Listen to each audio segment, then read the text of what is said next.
बिस्मिल्लाहिर्रहमानिर्रहीम। Second year biology chapter number 23 biotechnology के अंदर आज हम ट्रांसजेनिक बैक्टीरिया के बारे में पढ़ेंगे। ट्रांसजेनिक बैक्टीरिया जो कि हम बेसिकली बायोटेक्नोलॉजी के प्रोडक्ट्स के बारे में पढ़ेंगे, ठीक है। नहीं, बायोटेक्नोलॉजी के प्रोडक्ट्स में ट्रांसजेनिक बैक्टीरिया है, प्लांट्स है एंड एनिमल्स हैं, ठीक है। अच्छा, ट्रांसजेनिक किसे कहा था हमने बोला? ट्रांसजेनिक स्टैंड्स फॉर यानी ऑर्गेनिजम्स हैविंग फॉरेन डीएनए, ठीक है, जिनके पास किसी बाहर का डीएनए मौजूद, उसे हमने ट्रांसजेनिक कहा था, ठीक है। सो यहाँ पे ऑर्गेनिजम्स की जगह पे क्या हो जाएगा? बैक्टीरिया। सही है, बैक्टीरिया हैविंग फॉरेन डीएनए, यानी उसके अंदर हमने अपना जीन ऑफ इंटरेस्ट इनकॉर्पोरेट किया हुआ है। जिस तरह हमने शुरू में भी पढ़ा था कि किस तरह हम जीन का क्लोनिंग किस तरह करते हैं। जीन क्लोनिंग टेक्नोलॉजी में हमने डीएनए रिकम्बिनेंट टेक्नोलॉजी पढ़ी थी, ठीक है। तो उसी के अंदर ट्रांसजेनिक बैक्टीरिया हमने फर्स्ट टाइम डिस्क्राइब किया था, जो कि हमारा सेकंड लेक्चर था ऑलमोस्ट। सो ट्रांसजेनिक बैक्टीरिया में होता क्या है भला? कि यानी हम यानी बैक्टीरिया के अंदर क्या करते हैं, अपना जीन ऑफ इंटरेस्ट पुट कर देते हैं। रिकम्बिनेंट डीएनए होता है, ठीक है, जिसे हम क्या कहते हैं? रिकम्बिनेंट डीएनए टेक्नोलॉजी, ठीक है। उस सारे प्रोसेस को हमने रिकम्बिनेंट डीएनए टेक्नोलॉजी कहा था, सही, जिसके अंदर हमने जीन ऑफ इंटरेस्ट पुट किया था। और फिर उसे हम बायो रिएक्टर्स के अंदर डाल देते हैं, ठीक है जी। We put them in bio reactors. अब बायो रिएक्टर्स क्या होते हैं? बायो रिएक्टर्स बड़े बड़े से कह लें कि वैट्स या वैसल्स होते हैं, जिसके अंदर ना आप और बैक्टीरिया को डाल देते हैं, उसके अंदर उनके इंग्रेडिएंट्स डाल देते हैं, वहाँ पे मल्टीप्लाई होते रहते हैं, ठीक है। नहीं, बैक्टीरियल ग्रोथ कंटेनर कह लें आप इसे, बैक्टीरियल कंटेनर, सिंपल ये कह लें, ठीक है। बैक्टीरियल कंटेनर्स होते हैं जिसके अंदर बैक्टीरिया को आप ग्रो करवाते हो, ठीक है। यानी आपने रिकम्बिनेंट डीएनए टेक्नोलॉजी से उसके अंदर जीन ऑफ इंटरेस्ट डलवाया, फिर उसके बाद आपने उसे बायोरिएक्टर्स के अंदर डाल दिया। बायोरिएक्टर्स उनकी ग्रोथ को बेसिकली कंट्रोल कर रहे होते हैं, सही। यानी उसके अंदर सारे न्यूट्रिएंट्स वगैरह मौजूद होते हैं, जिस तरह आपका कह लें कि वो होता है न्यूक्लियर रिएक्टर होता है, ठीक है। इस तरह ये बायोरिएक्टर्स है, इसके अंदर आप यानी जो बैक्टीरिया उनकी ग्रोथ करवा सकते हैं, सही। अच्छा, बायोरिएक्टर्स से फिर आपका जो रिकम्बिनेंट डीएनए टेक्नोलॉजी के बाद आप उसमें से क्या हासिल कर सकते हो बोला? बायोरिएक्टर से आपको बैक्टीरियल ग्रोथ मिलेगी, ठीक है। बैक्टीरियल ग्रोथ से आप उसमें से अपने मर्जी का प्रोडक्ट हासिल कर सकते हो, ठीक है। जब फिर आप उसमें से प्रोडक्ट्स ऑब्टेन करते हो, ठीक है। प्रोडक्ट्स में क्या आ सकते हैं? लाइक वैक्सीन्स हैं, ठीक है, प्रोटीन्स हैं, वेरियस प्रोटीन्स हैं, ग्रोथ फैक्टर्स हैं, ग्रोथ फैक्टर्स हैं, सही। यानी आप जो चीज़ें केमिकली सिंथेसाइज कर रहे थे वो बैक्टीरिया से आप सिंथेसाइज कर सकते हो, सही। आपको यानी अलग अलग इंस्ट्रूमेंट्स या मशीनरी या फिर केमिकल्स इकट्ठे करने की ज़रूरत नहीं है। सिंपल आप बैक्टीरिया में जीन ऑफ इंटरेस्ट डालें, उन्हें न्यूट्रिएंट्स प्रोवाइड करें, वो खुद उस कह लेंगे प्रोटीन को, उस प्रोडक्ट को बनाना शुरू कर देंगे, ठीक है। चलिए हम इसकी एग्जांपल डायग्राम में देखते हैं। ये देखें, फॉर एग्जांपल आपके पास ह्यूमन सेल है, ठीक है। फॉर एग्जांपल ये gene of human growth hormone है, ठीक है, कि ह्यूमन ग्रोथ हार्मोन का जीन है, उसका आपने डीएनए अलग निकाला, ठीक है, कट किया। कौन करेगा भला यहाँ पे? यहाँ पे कौन से एंजाइम्स होंगे? रेस्ट्रिक्शन एंजाइम्स, सही है, ये इंडोन्यूक्लियोसिस जिसे हमने कहा था। तो रेस्ट्रिक्शन एंजाइम्स ने डीएनए कट किया। कट करने के बाद उसे आपने बैक्टीरियल वेक्टर के अंदर या प्लाज्मिड के अंदर इंसर्ट करवाया, ठीक है। और यहाँ पे कौन से एंजाइम्स एक्ट करेंगे? लाइगेज, ठीक है, डीएनए लाइगेजों से जोड़ देगा, ठीक है। फिर उसके बाद उसके अंदर आप वापस बैक्टीरिया के अंदर से डाल देते हैं, सही। आगे बैक्टीरिया की कापीज़ होंगी, ठीक है जी, जिसे हम बाइनरी फिशन कहते हैं। और हर कापी जो उससे है उसके अंदर फॉरेन डीएनए मौजूद होगा, आपका जीन ऑफ इंटरेस्ट मौजूद होगा, और उसमें से आपको यानी इन कापीज़ में से आपको अपना प्रोडक्ट मिल जाएगा, ठीक है। यानी जो बैक्टीरियल सेल है ना, जिसके पास जीन है ग्रोथ हार्मोन का, वो ग्रोथ हार्मोन बनाना शुरू कर देगा, सही। फिर उसे आप अलहदा से यानी बैक्टीरियल कॉलोनी को किल करके उसे आप प्यूरिफाई कर सकते हो, उसमें से आप ग्रोथ हार्मोन निकाल सकते हो। सो इस तरह यानी एक यूज़ तो आपके सामने बैक्टीरिया का आ गया कि हम बैक्टीरिया को यूज़ कर रहे हैं, यानी ट्रांसजेनिक बैक्टीरिया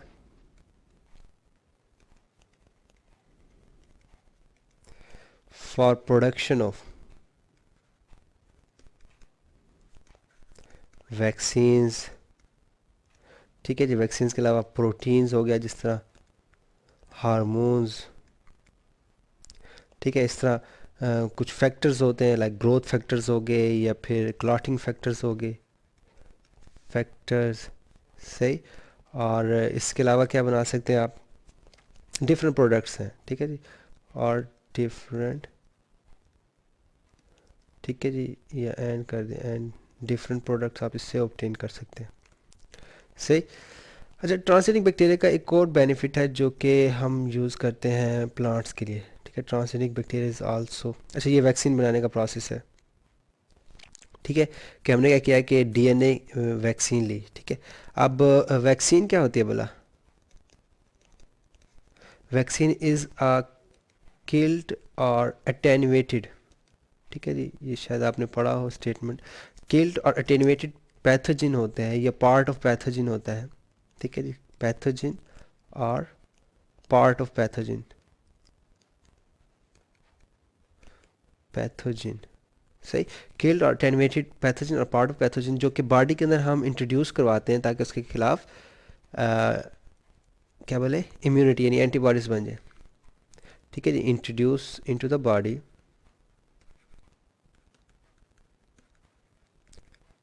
और बॉडी उसके अगेंस्ट क्या ले ले, इम्यूनिटी, ठीक है। सो ये सारा प्रोसेस वैक्सीनेशन का उन्होंने बताया। मसलन अगर पोलियो वायरस है, ठीक है, आपने पोलियो वायरस की वैक्सीन बनानी है, तो आप पोलियो वायरस का डीएनए लेंगे, ठीक है, डीएनए को इकोलाई के अंदर इनकॉर्पोरेट करेंगे, फिर इकोलाई की आप उसकी ग्रोथ लेंगे, ठीक है, यानी उसके लिए यानी क्लोनिंग करेंगे, बायोरिएक्टर्स के अंदर डालेंगे, ठीक है। फॉर एग्जांपल ये एक एग्जांपल है बायोरिएक्टर्स की, बायोरिएक्टर्स के अंदर से फिर आपने बैक्टीरियल सेल की लाइसिस करवा ली, फिर उसमें से आपने प्लाज्मिड प्यूरिफाई करवा लिया, प्लाज्मिड के अंदर आपका क्या है, डीएनए वैक्सीन मौजूद है, सॉरी डीएनए किसका मौजूद है, पोलियो का, ठीक है। सो पोलियो वायरस का आप डीएनए इंसर्ट कर रहे हो किसके अंदर, बॉडी के अंदर, फिर बॉडी क्या करेगा, इस यानी बॉडी के अंदर जो हमारे वो होते हैं मेमोरी सेल्स होते हैं, टी सेल्स जिसे हम कहते हैं, वो उसके खिलाफ एंटीबॉडीज़ बना लेंगे और इस तरह इम्यूनिटी गेन हो जाएगी, सही। सो इस तरह वैक्सीन भी जो है वो इसी तरह आपके ट्रांसजेनिक बैक्टीरिया की वजह से बनती है, ठीक है, ये सारा प्रोसीजर है।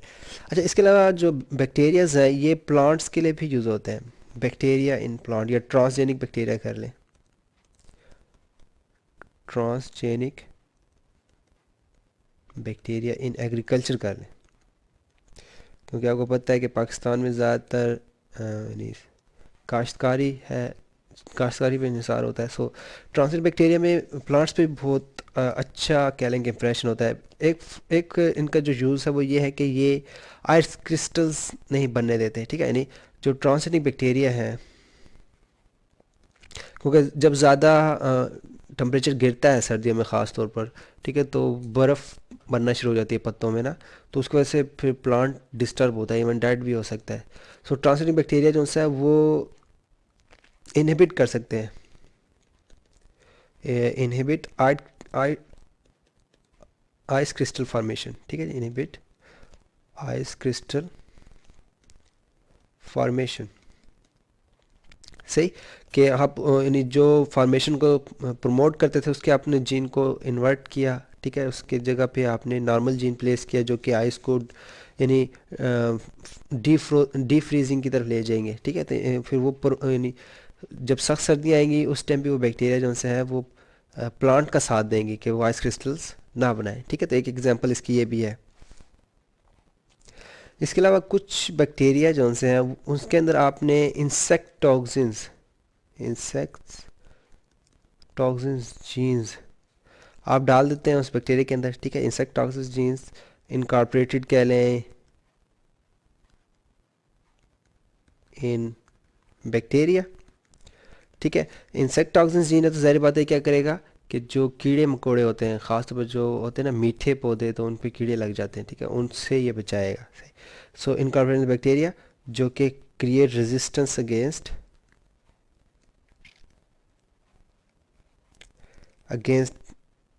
इंसेक्ट्स, ठीक है, इन्हें वो कीड़े मकोड़ों को करीब नहीं आने देगा। सो ये भी एक यूज़ है। अच्छा, ट्रांसजेनिक बैक्टीरिया को हम इंडस्ट्री में भी यूज़ कर सकते हैं, ट्रांसजेनिक बैक्टीरिया इन इंडस्ट्री, मतलब एक तो हेल्थ इंडस्ट्री थी जो हमने पहले पढ़ा कि जिसके ज़रिए हम वैक्सीन्स वगैरह बना रहे हैं।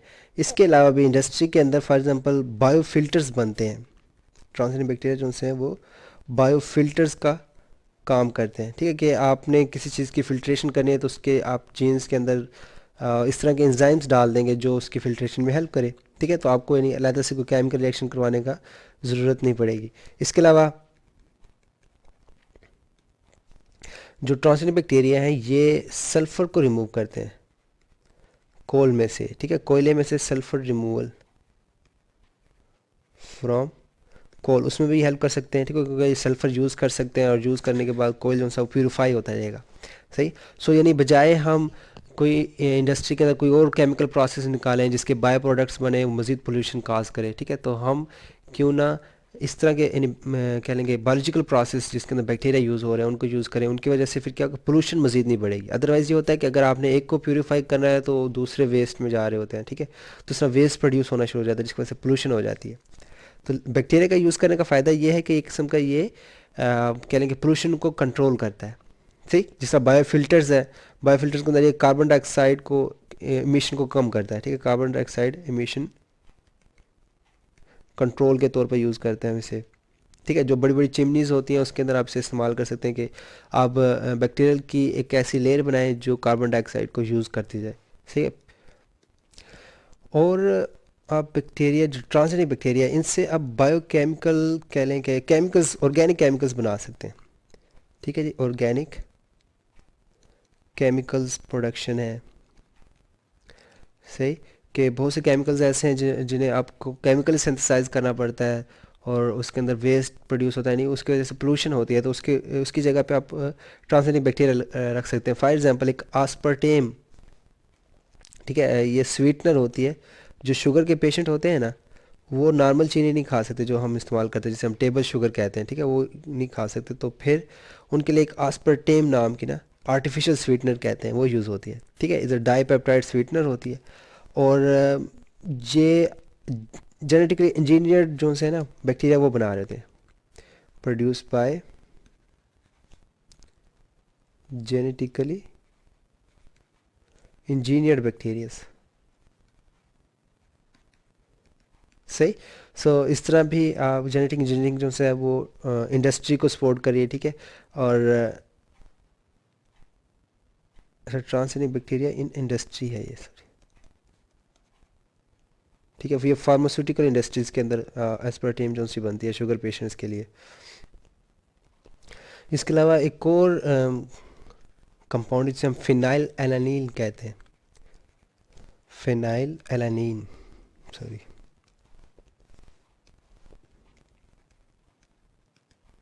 ठीक है, उसकी प्रोडक्शन के अंदर ये हेल्प करता है। इसके अलावा बैक्टीरियाज को आप यूज़ कर सकते हैं। फोर्थ जो इसका यूज़ होगा, आप